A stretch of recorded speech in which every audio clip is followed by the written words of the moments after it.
So if you haven't already, please share your name, role, and location in the chat.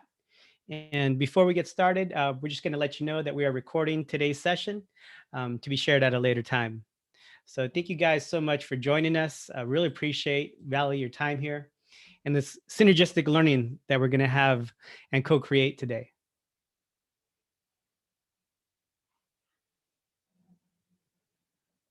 Okay, so we're going to go ahead and get started. First, we'd like to start off with introductions. So we're going to start with Melissa. Good afternoon. Almost said good morning. My name is Melissa Spaden, and I am the Director of System of Supports with Learning and Leadership Services here at San Diego County office. I focus on implementation and improvement science, work on assessment, I work on data literacy, research and practice policy, and all of that intersects with helping to support and implement social and emotional learning. And good afternoon, everyone. My name is Felicia Singleton. I am also a Director of System of Supports on the Student Services and Program side of the house. I am all things MTSS, PBIS, restorative practices, social and emotional learning, school social work services, all grounded in equity. And I'm really proud of our work that we're doing here at the county office because we are modeling for districts the importance of having both sides of the house, the curriculum and instruction side of the house, along with the behavior side of the house, to come together to build those sustainable supports for our learners. My name is Luis Lopez, and I'm the Equity and Culture Teacher and Special Assignment at Sweetwater Union High School District. I help in the area of systemic SEL, equity-centered multi-tiered system support my restorative justice buddies, and also work on implementation and improvement science. Hello, everyone. My name is Anna Shen. I'm a project specialist in the System of Supports Department through the Student Services and Programs. I'm also a school social worker. So my areas of focus are school social work services, SEL, MTSS, PBIS, restorative practices, everything that Alicia said as well. Felicia, thank you. Thank you, Anna. What we like to do in our division and in our organization is we like to open up our meetings acknowledging the land that we're on. So while we may be in different parts of this county, this state, or this country, compliments of COVID-19, it's still important that we acknowledge the land that we're on here in San Diego or wherever you might be. Every community owes its existence and vitality to generations from around the world who contributed their hopes, dreams, and energy to making the history that led to this moment. Some were brought here against their will. Some were drawn to leave their distant homes in hope of a better life, and some have lived on this land for more generations than can be counted. Please take a moment to consider the many legacies of violence, displacement, migration, and settlement that bring us together here today. Truth and acknowledgement are critical to building mutual respect and connection across all barriers of heritage and difference. We begin this effort to acknowledge what has been buried by honoring the truth. Today we gather on the ancestral lands that carry the footsteps of the Kumeyaay and Luiseño people. The Kumeyaay and Luiseño people have stewarded this land for centuries, and this land has nourished, healed, protected, and embraced them for many generations in a relationship of balance and harmony. We pay respects to their elders past and present. We promote this balance and harmony, and we find inspiration from this land, the land of the Kumeyaay. Thank you.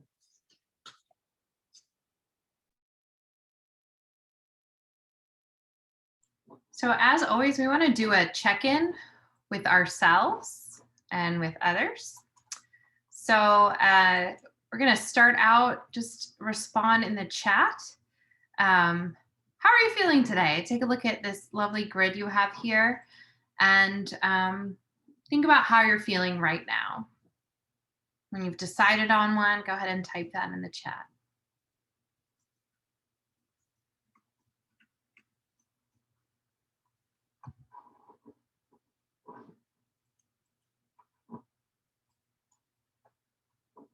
I see one, be content.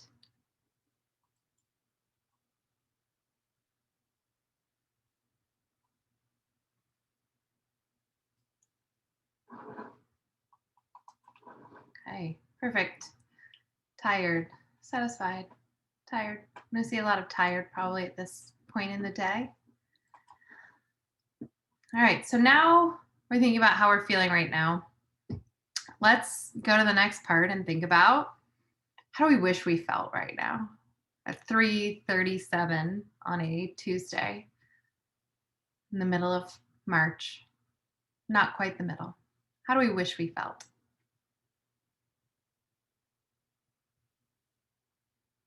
Yep, I'm seeing joyful, energized. I'm gonna be with you there with that energy. I would love to have that energy at the end of the day. Inspired. Hopefully you'll be a little bit inspired by the end of today's session. It's one of our goals. Energetic. Thank you. So thank you for sharing. We think it's important to acknowledge how we're feeling and then think about how we'd like to feel. Maybe during this hour-long session, we might not get you quite there, but it's a good idea to have an aspirational feeling, set an intention for going forward. So we just want to take a moment to reflect on our session outcomes. This is a 3-part series, so we are not going to be able to do all things for all people in 3 one-hour sessions, but for today, our goals are to make sure that all of you understand the foundations of district-wide SEL implementation. We're going to discuss how to create a clear, aligned vision for district-wide SEL, and then create clear next steps for district-wide SEL.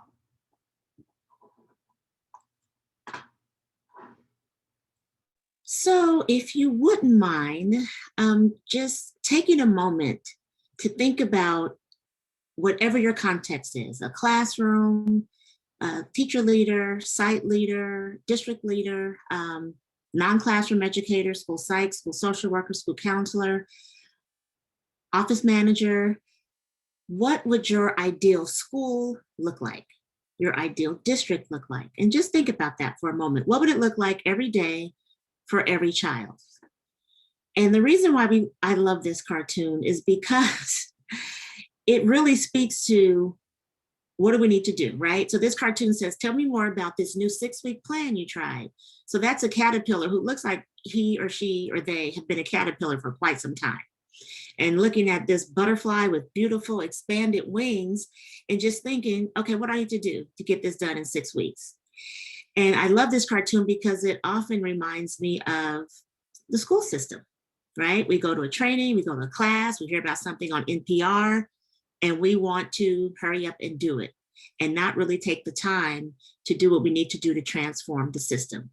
So talking to district leaders, today we're going to be leaning in on some strategies and some science and research that pushes us to do things differently, right? So to take it out, think outside the box and not do business as usual. Next slide, please.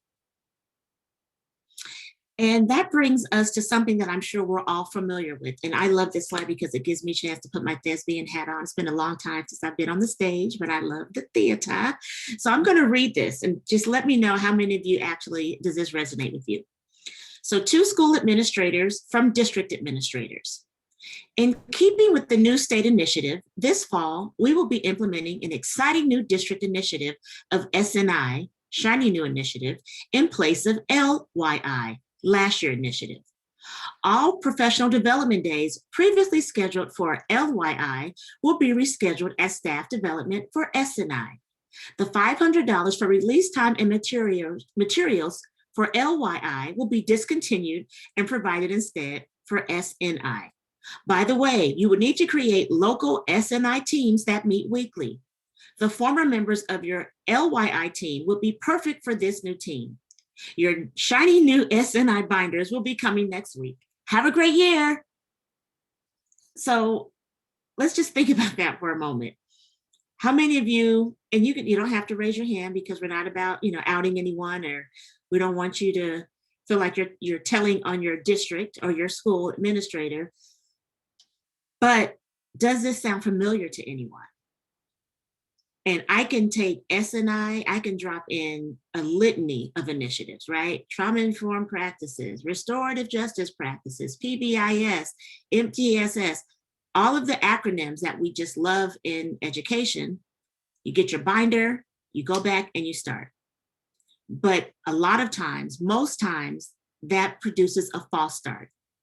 When that person leaves that site or that district, many times that initiative, that energy leaves with them. So today we're going to be talking about implementation science and some strategies that help us do something different. Next slide, please.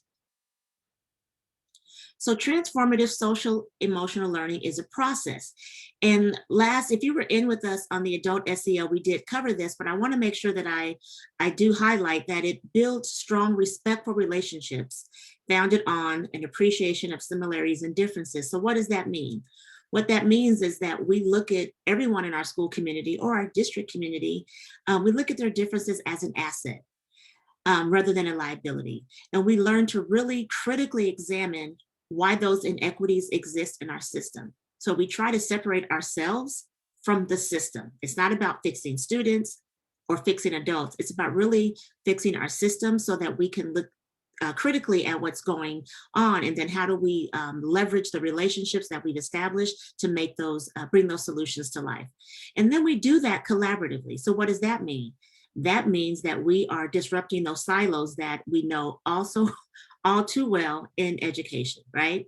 We take away what this department is doing or that department is doing, and we come together as a team to really see what are the problems and how can we deal with them together.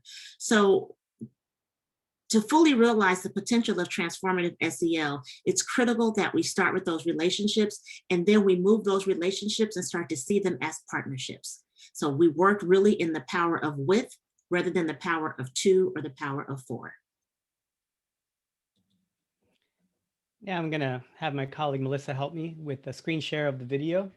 And we're gonna watch a video that kind of grounds us in the work that we'll be talking about today.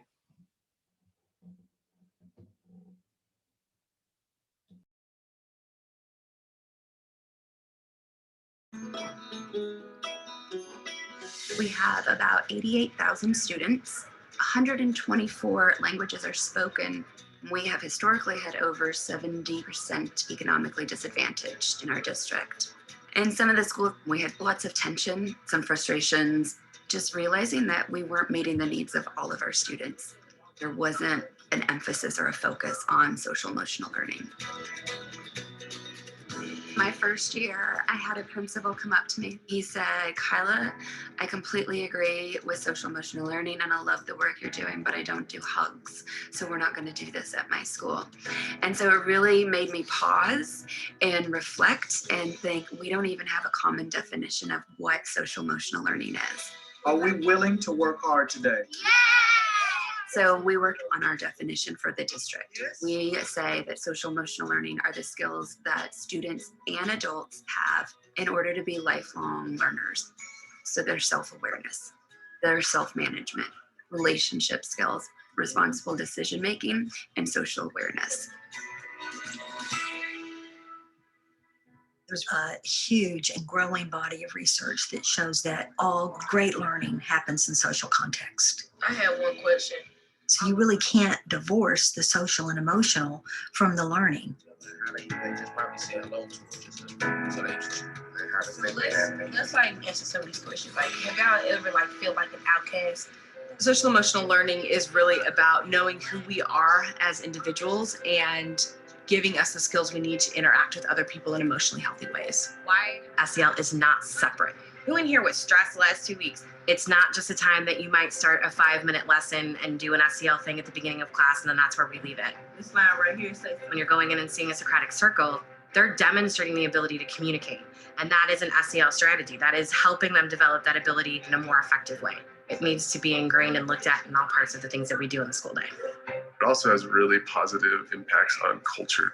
It helps build the skills and mindsets that kids need and also adults need to be pushed with to be their best versions of themselves. You're all right today? The district has supported us wholly. They've given us the green light to do things that are innovative. Through our SEL department, we have a great team that can come to the schools. Sometimes it's just a word of encouragement, or can we come and see and give feedback? We have created a walkthrough rubric, helping schools see where they are with the implementation process. And then we can support the school at their level that really identifies SEL best practice in 3 broad areas. So first, we're looking at school-wide community. Is it inclusive? How welcome do visitors feel? How welcoming is it to the students? Does it feel like this space belongs to the students? We also look at classroom instruction. So how are teachers explicitly integrating SEL in academics? The teacher needs to know that, oh, they expect that I'm going to make an engaging, active, and interactive classroom environment. And then the third area we look at with these walkthroughs, classroom environment management discipline. What are practices and policies that are creating disparate discipline, that are disenfranchising students and preventing those students who need school most from being in school every day? Now we have much clearer protocols and expectations around restorative practices in our schools. Across elementary, middle, and high school, you will see our students in circles, talking and sharing. One commitment I value is to be myself. Other practices are group work, really working together on a project. Also making sure that there are clear rules, definitions, and procedures in place so that students know what the expectations are of them and have that common language among the teachers, the students, and the community. Okay.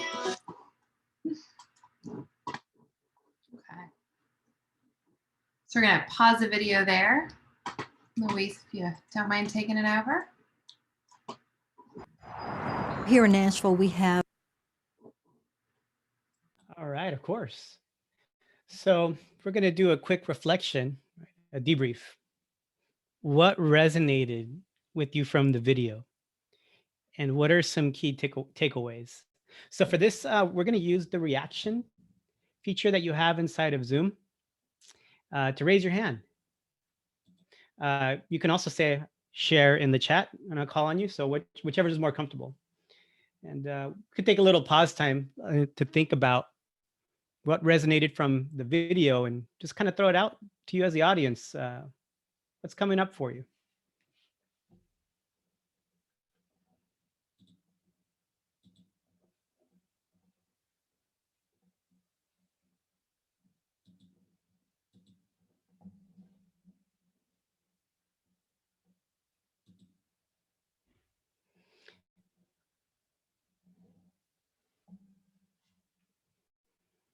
Okay, we see in the chat is what resonated with me was the comment that SEL is not just something done at the beginning or end of class, and that rubrics to evaluate where the school are is where they need to go. I don't do hugs. Fantastic. Is anybody willing to unmute and kind of have a conversation around this? Maybe share your insights?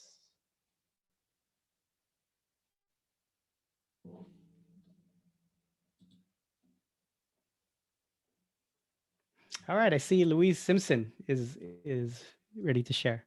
Yes, please, Louise. What resonated for you? Well, it struck me that there needed to be a common definition of SEL, that social emotional learning isn't already broadly known, or that there's not already kind of a generally accepted understanding of what that is and what that means. Also the part, I see somebody put it in the chat also that someone said, well, I don't do hugs, so I can't do social emotional learning. And I understand why that statement was made, because a lot of times people are expected to be very huggy, but not everyone is very huggy. So I can see from the perspective of a person who isn't a huggy person, that they see that in a lot of activities that relate to restorative justice or social emotional learning, there's often a huggy element. And so I can see how someone might view it that way. And I'm not saying there's necessarily in the schools a huggy element, but when you look at popular culture and that kind of thing, that element is there. So I just think it's very telling that there's not really a common definition or common understanding even among educators. So maybe my long-winded response. I apologize. No need for apologies. That was wonderful. And thank you for sharing your insight, right? Because I think that also resonated with a lot of us, right? It's about that expectation clarity that we need sometimes, right? So that we're not in assumption that we're all on the same page, and how important languaging is to communicate the path, the journey. That is SEL, right? So it's like you mentioned, SEL is in everything. And whether we tend to it or not, we'll have either positive or negative consequences. So thank you so much for that share. And I'm going to pass it on to my colleague, Felicia, to walk us through implementation. Thank you, Louise. The comment, I think it was Louise, about I'm not a hugger, was exact. I put that in there specifically because of that, this challenge with a common definition. What you believe it is and what I believe it is may be different, but if we haven't done the intentional work to have a common understanding, there's going to be that friction. There's going to be those challenges. So here we're talking about implementation science. And I don't know if you've ever heard of implementation science, but it really is, as it suggests, a method of improvement that concentrates how evidence-based practices or initiatives are really carried out that ensure sustainable and successful implementation. It also looks at the variables of your school or your district context, right? So we look at those special factors that are related to your school or your classroom that we take into account when we're looking at implementation. It's also important to understand that when you're implementing a evidence-based practice or a new initiative, you're looking at a 3 to 5 year process. And it also, implementation science ensures alignment, and really you take the time to see if it's something that you really need. So here we have an example of implementation science with SEL. And who was not introduced today is one of our team members, Gabriela Delgado, and she made this beautiful slide to really get us to really think about, we say we want to do SEL. And honestly, with the sudden onset of COVID-19, we heard SEL like, I don't know what, it became the flavor of the pandemic, right? Not the word of the month, but just everybody wanted to know if we were doing SEL. Well, what does that mean? So as a district leadership team, you would begin to ask those questions. What do we need to do to learn about implementing SEL, right? How do we assess our system to make sure we're ready to even implement it? How do we make sure we're ready to create this change? How do we communicate with our stakeholders, and how do we identify those champions at every level of our school community or district community to make sure that we're ready? This is the exploration stage. You're really taking the time to develop a communication plan and look at what is already in your system and ensure alignment. Once you've made it through the exploration stage, you would move over to installation. And really that is saying, let's get ready. So if you've determined in exploration, yes, we should do it, how do we get ready? So what that does is, I like to call them check signers. Folks who sign the checks in the district are ensuring that resources that are needed to use SEL, restorative practices, trauma-informed care are in place to support that innovation. So what does that look like? Training. That may look like teachers on special assignment. That may look like curriculum or books or resources. How do we ensure that we have everything we need to get ready?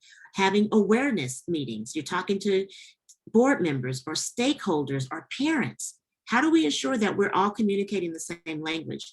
And then you create that feedback loop. So you're putting it out there, and then you're listening to your stakeholders. Well, this is what I heard. Is this what you mean? So you're making sure that communication is very strong. And then you're taking that feedback so that you can ensure that when you implement this practice or this initiative, that it is the strongest launch that can possibly be. And then from let's get ready, we move over to let's do it. So this is where, in this case, if you're talking about SEL, teachers in the classroom and others who maybe have gone to some trainings and you've equipped them with the skills and knowledge, they begin to just tiptoe and they begin to launch in their classrooms. But they're not just doing this out of thin air. Your district has created maybe sample lessons with your school counselors or your school social workers to ensure that the lessons are supported, but also how do we make sure that the district, so we're talking about, we're promoting SEL, how are the adults feeling in this system? Did we spend time to make sure that we're practicing what we preach, essentially? And then are we looking at the data? So if the data is saying that this lesson flopped, or we're looking at behavior, or we're looking at level of engagement and it's not there, we need to maybe go back to the drawing board and really look at how do we improve? How do we look at that cycle of continuous improvement based on the data? And then how do we refine it? We never get to the point where we've implemented and we're done and we're perfect. There's always levels of improvement. And then when you get to full implementation, again, you're never done. You're always looking at your data. You have your team, you have your way to progress monitor to ensure that when you're doing this fully, you're doing it well. And you have the data to prove that. And then full implementation is reached when at least 50% of the practitioners feel like they're doing this innovation with fidelity and positive outcomes. So again, as you can see, data is the through line through implementation science. I think that's the big aha moment sometimes, that 50% is less scary than 100 or 80. There's a question for you in the chat, Felicia. Natalie wants to know, how do we get the key stakeholders on the same timeline and level of awareness? Well, in my opinion, you may not be able to get them on the same timeline, but you integrate them into your timeline. So if you are an SEL champion, everybody's not going to be where you are. So you may have to slow down so that you are bringing folks along with you. And I'm not a believer in top down, but I believe that there is a place for top down and bottom up at the same time. So both and. So to answer your question, I think you have to invest the time. If people aren't where you are, you have those awareness trainings. What is SEL? SEL 101 or Introduction to SEL, based on what your district has defined what that initiative or practice is. Does that help? I can't. Okay. So this next slide, I just want you to think about some of the things that I've talked about and think about your own district. Again, I can't reiterate this enough. This is not a gotcha. But we know that hope is not a strategy, right? So we can't go to a training and just say, we're gonna implement it. I went to this fantastic training over the summer and we're gonna jump right in August or September. Not a strategy. But think about where you may have experienced that in your district. And think about where you are now. This is not an aha or a got you, but think about, out of these 4 stages, where are you in your implementation when it comes to SEL? So just take a minute and think about those 4 areas. And then we're going to answer the question on the next slide in a Slido. I pasted in the chat, we have a resource, a needs and resources inventory that we created. So if you click on the link in the chat, it'll force a copy. And it's a great way to think about, holistically where your district is in a lot of these different areas.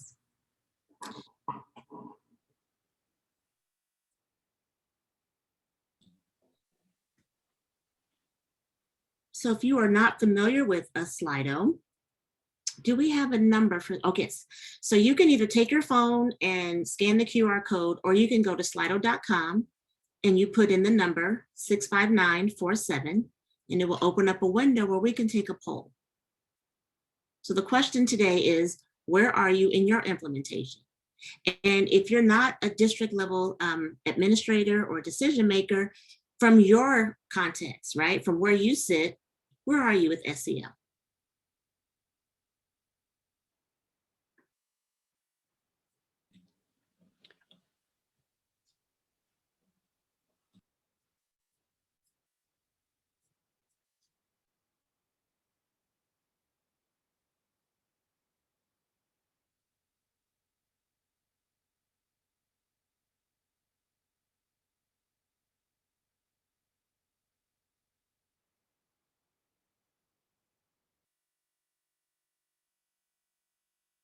Thank you for those of you who are sharing.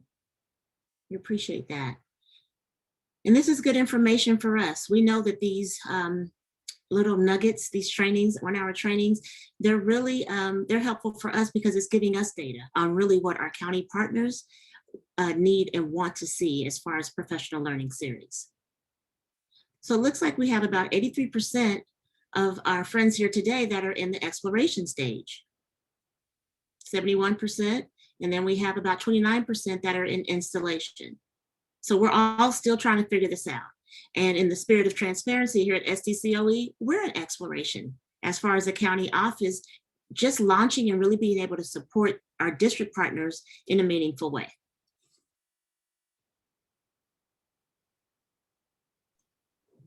Okay. So hopefully you've got the link in the chat.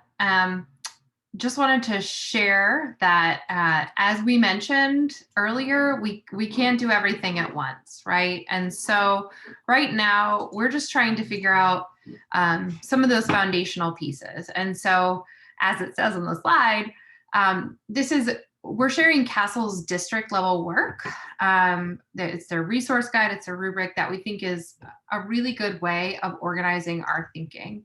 And so when we're thinking about where we are in that exploration stage, especially, we're starting with thinking about building foundational support and planning, right? So we're going to talk through some of these pieces today. We're not going to get to everything, and we're not going to get to everything in these 3 sessions. My coworker just came inside. But what we hope to do is to give you a foundation to start from and where to start thinking. So when we're looking across, we want to start with a shared vision and a plan. And so we are going to talk about that today. Also, communication.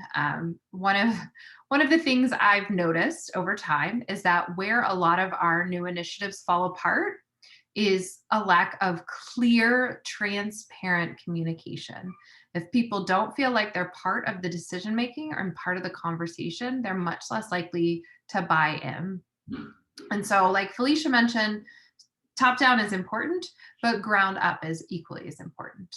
And then that organizational structure, right? Having people from not just one team doing this work, but it needs to be present across all of the organization. And then making sure that your resources are aligned. So we have funding, we have staffing, we have a lot of those pieces that are important to make sure that we do have that foundation. Now, and because this is my role, I do want to say as well that the whole purpose behind this is that this helps students and it helps adults. So it helps us as adults within the system, improve our own self-awareness, our responsible decision-making, all of the research around the competencies, but it also helps us help our students become more productive adults and become, just better aware of who they are and who they want to be.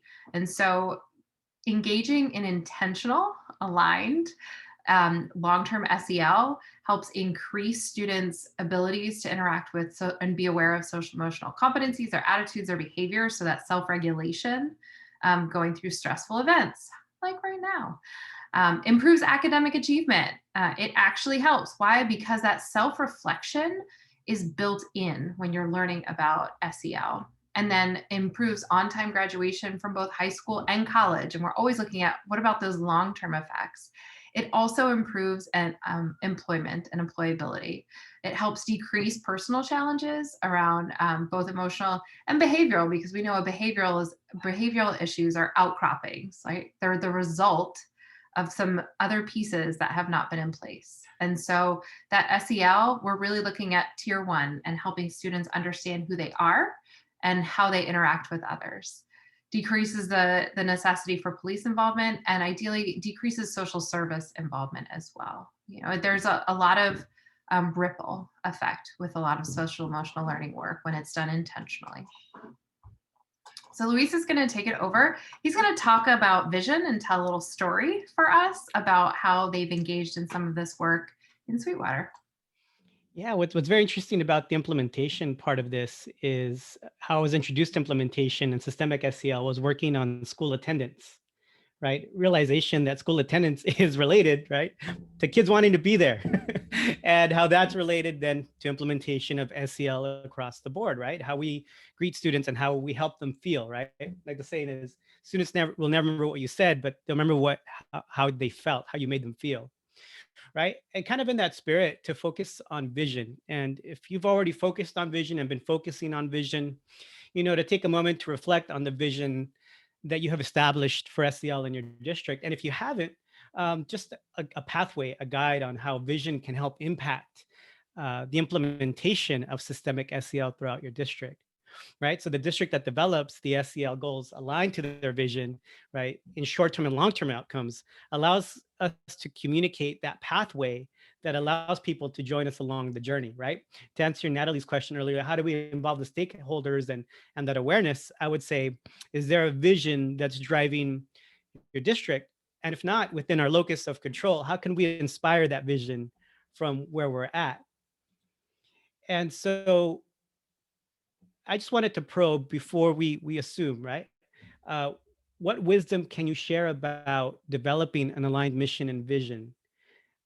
Is there anybody here that would be willing to unmute and maybe share your experience with aligning mission and vision for your district? Or if you'd be so kind to share in the chat. So I'll take a moment to pause. And if you're willing to share, yeah, please throw in that raise hand feature or let us know that you're ready to share.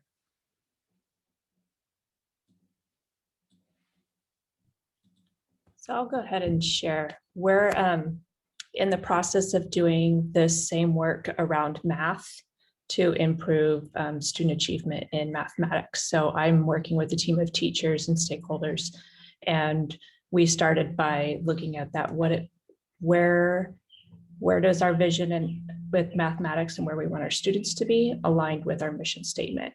And so that's kind of where we started that foundational work. And we said, where do we want our students to be? What kind of mathematicians do we want them to be? So we started with that and created our vision around that. So keeping that framework in mind, I'll work with our team to do the same around SEL. Wonderful. What's been some of the outcomes that you've seen, some of the reactions you've seen from people engaged in this kind of work with you? It's work that we're doing this year, so it's all still really new. And with everything on people's plates, there's not a lot of input and interaction with it so far. But in the sense that I'm confident that we're moving our program in a more positive direction with this collaborative work that we're doing, and that looking at the end goal is ultimately what's best for our students to make them the best versions of that they can be around the mathematics lens, is pretty exciting because the folks that are interacting are excited about it and want to be a part of the process. Oh, well, thank you. Thank you so much, Natalie. And I know that we had said in the chat, how would we like to feel earlier on, right? And inspired is definitely one of them. So thinking about how you can develop an inspiring vision and aligned vision, and how maybe this could be an important move right now if we're kind of losing wind. I know we've been working with staff recently, and we've been talking about we're not in the same storm. We might be in the same storm, but we're not in the same boat. As we're having these conversations, people have been sharing that they're a tugboat just trying to make it to the end, you know? And so maybe people need maybe a little reconnection with that mission and vision if we need that inspiration to move us forward. And so I wanted to share the journey of Sweetwater and how we embedded SEL into our mission vision. Early on in 2017, we engaged in a series of stakeholder meetings where we met with administrators, educators, right, to define what should be our mission and vision, right? It was a listening tour across sites. And from there, the leadership was able then to take that back out to the community, to the parents and the rest of the community, the parents and the students. So it was a process that did take up until about December 2017, until it was adopted by the Board of Trustees. And I wanted to share it with you for a second. This is where you'll find the SEL in our mission and our beliefs, right? And our mission is that we're located in the heart of the international border community. SUHSU ensures safe, inclusive, collaborative culture that empowers each student to actively engage, right? So there's SEL there for to pursue personal academic success. And this is what I wanted to highlight for you, where it kind of drives our mission and vision, is we believe in a welcoming community that is inclusive, equitable, and promotes positive academic, social, and emotional well-being. Okay, so I just want to go back to where that is in our slide. Let me just kind of close this here from the view. Sorry about that. I'll fix this.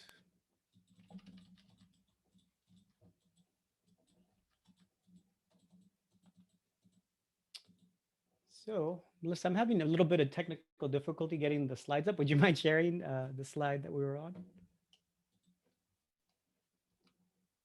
And thank you guys for your patience with technology. Right.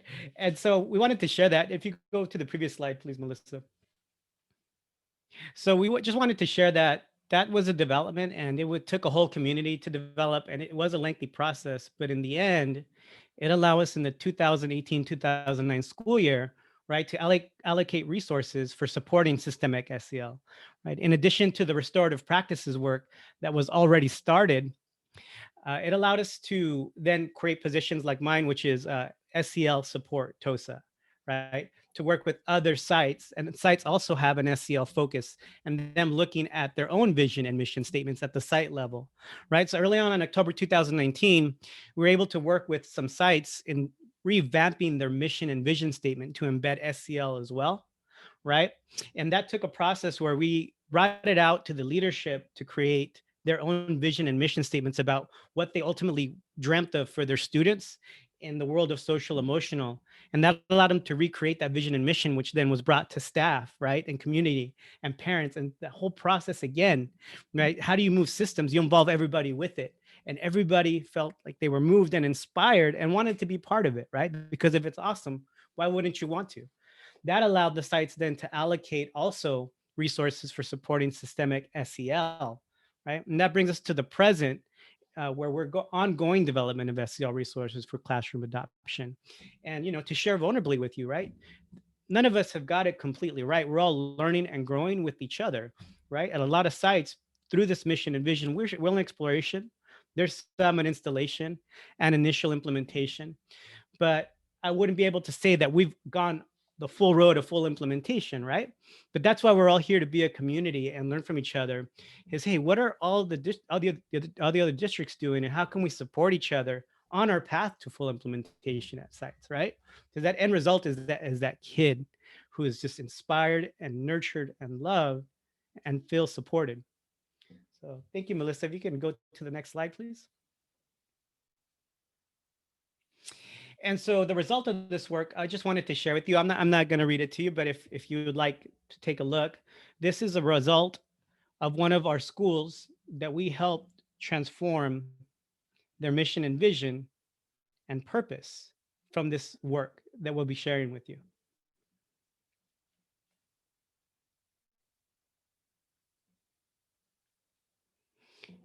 And as you read, notice those key words.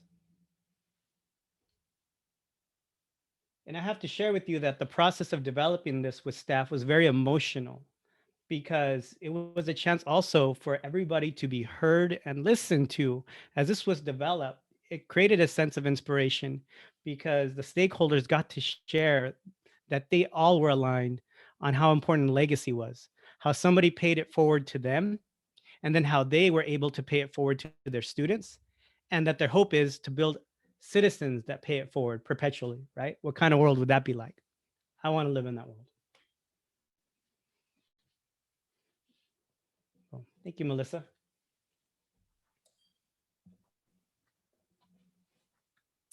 Okay, thank you. So before engaging in your mission and vision work, it's important that we also explore the purpose further, which starts with ourselves. We have to think about what our why is. What do you believe transformative SEL will do for your students, school, and your community? We would probably all agree that this past year has been one of the most difficult that we have ever endured as educators. We've been called on to be innovative, creative, experts at technology. It's been the toughest. And we've been called on to do things that we've never thought we'd be doing before. Our why, which is our purpose, may have been tested or validated during this time. What has been your why to anchor you throughout this pandemic? What has been your beacon? Or did your why change in this past year? Similar to MTSS, our lens must shift to a systems approach, and we must be explicit in this work. We must be self-aware. Even at times we need to be vulnerable and courageous as we embark on this journey. SEL, as we know, is not standalone. It's embedded in everything that we do. Next slide. So as we think about our why, we also need to remember that our children are coming back to us with a new trauma, which has increased mental health symptoms. And some of you may be aware of the ACEs study, but if you're not, I just want to give a brief overview of what that is. In 1995, 1997, the ACEs, which stands for Adverse Childhood Experiences Study, was conducted to look at the influence of stress and trauma in childhood experiences and on the origins of behavior that underlie those health-related problems and causes of death in the US. The study actually was done in San Diego through Kaiser Permanente through the obesity clinic here. And they decided to survey adults by asking them 10 questions on adverse childhood experiences. And these experiences varied from abuse, neglect, domestic violence, incarceration, substance abuse, living in a home with someone who is using substances, mental illness, suicidal behavior. And they found that 2/3 reported at least one of these ACEs scores. Next slide. So through a trauma-informed lens, we know we must move away from thinking about students in terms of what's wrong with you and instead think about what happened to you. Adverse childhood experiences are not uncommon and many of us have experienced them, but keep in mind that not all of us respond to them in the same manner. What may be traumatic for me may not be traumatic for you. It's really in the eye of the beholder. And we've had many events in this past year that would be considered traumatic for many of us. This is why SEL is not only important for our students, but it's equally important for the adults because the adults are coming back with trauma as well. Next slide. So we also know that adverse childhood events, if left untreated, may exacerbate over time and influence our overall health and well-being. So what can we do to prevent that? It really starts with us. We need to provide safe spaces to foster connection, self-regulation. We need to foster that resiliency. We need to provide the caring and supportive adults in children's lives. We need to create a supportive environment, the positive school climate that we're all striving for. We need to provide structure, routines, clear expectations. Those are some of the things you saw in the previous video. We need to really look at utilizing restorative circles and PBIS and check in and check out with students that are struggling. Other initiatives that you're doing at your school, whether it's restorative practices, PBIS, trauma-informed care, they're all aligned with SEL and they're all interconnected. So it's not a standalone thing. Next slide. We're going to watch the second part of this video. And what I'd like you to do is really think about and visualize how this can best work for your district and continue to reflect on your why as we watch the rest of this video.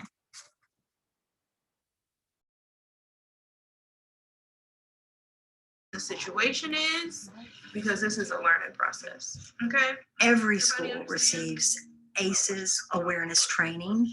So what happened? And then we're going to talk about it. ACEs are adverse childhood experiences.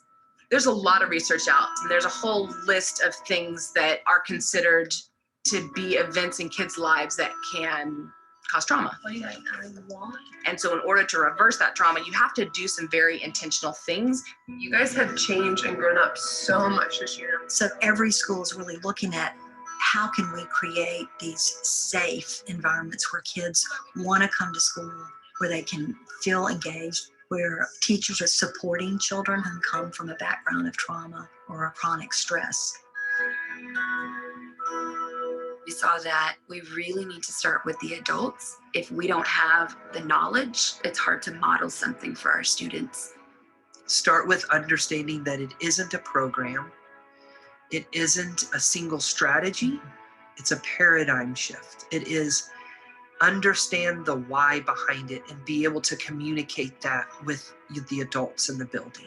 Thank you so much, Allie. It's our responsibility to think through, okay, how am I going to make sure that I have good, strong relationships with everyone that I work with, and then model how to do that with my peers and with my colleagues. Whenever we pull adults together, most of the time we're sitting in a circle. There's so much potential. We're checking in with each other. We're doing a mindful practice. In through your nose and out through your mouth. So we're using those very strategies that we're asking teachers to go back to the classroom and use. I think a real positive about our district is that there's this top-down vision of how we want our schools to be. But there's also this grassroots kind of rising from the bottom where teachers are really being very proactive in advocating for students' SEL.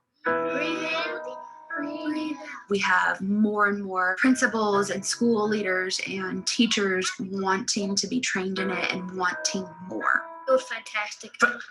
Fantastic. In Tennessee, we're in transition right now. We have people in our state that don't believe that social emotional learning should be a part of our curriculum. And Metro School's still standing up going, this is what we need to do. Class background. Yep. It values our work and it gives us the autonomy to say, you can do it. That takes courage and that takes the support of the district, and they've given that. You had a perfect day? That's awesome.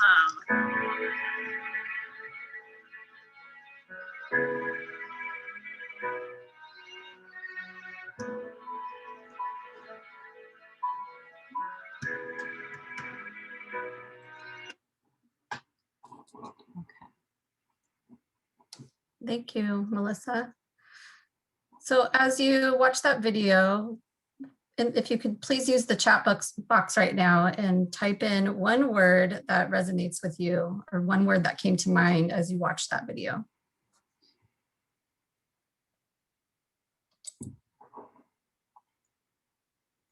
Grassroots, modeling, affirming, collaboration.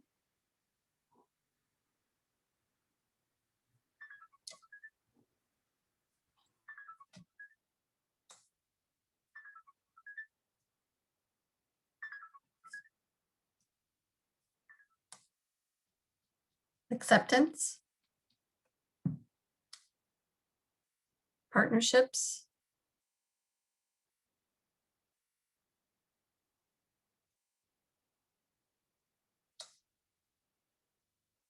we have a question with the name of the video. Maybe Melissa, you can put that in the chat. Thank you. So again, just reflecting on that why, which is sometimes hard for us to remember, especially if we've been in education for a long time. But I encourage you to really just do some self-reflection and decide what is your why? Why are you wanting to champion this work? Because it is a journey. Thank you. Pass this on to Felicia. Thank you, Anna. That video gets me every time. So here I come, the voice of reason again. So how do we organize our district to promote collaboration, efficiency, and effectiveness? And as I thought about this, I thought the best way to really get it over to you is to tell you a quick story. So just take the next 90 seconds, close your eyes. How many of us as adults have somebody read a story to us? Not many. So as your day is winding down, just listen to the words of the story as we try to think about how we organize our district. So in a small town, a group of fishermen gathered down at the river. Not long after they got there, a child came floating down the rapids calling for help. One of the group of the shore quickly dived in and pulled the child out. Minutes later, another child came, then another, and then many more children were coming down the river. Soon everyone was diving in and dragging children to the shore, then jumping back in to save as many as they could. In the midst of all this frenzy, one of the group was seen walking away. Her colleagues were irate. How could she leave when there were so many children to save? After long hours, to everyone's relief, the flow of children stopped, and the group could finally catch their breath. At that moment, their colleague came walking back. They turned to her angrily and shouted, "How could you walk off when we needed everyone here to save the children?" She replied, "It occurred to me that someone ought to go upstream and find out why so many kids were falling into the river. What I found is that the old wooden bridge had several planks missing, and when some children tried to jump over the gap, they couldn't make it and fell through into the river. So I got someone to fix the bridge." So how does this story relate to organizing your district? When you think about SEL, it shouldn't and it can't just be one person. There has to be a team and or lead that has influence at the cabinet level. The best path is to have assistant superintendent or district level decision maker, a check signer, as I call them, at that cabinet level, who's housed in a department that where the community and the stakeholders see that this is not just an academic person, or this is not just a behavioral person, but someone that really focuses on all students, the holistic view. District structures that promote cross-departmental collaboration are much more successful when implementing key initiatives like social and emotional learning.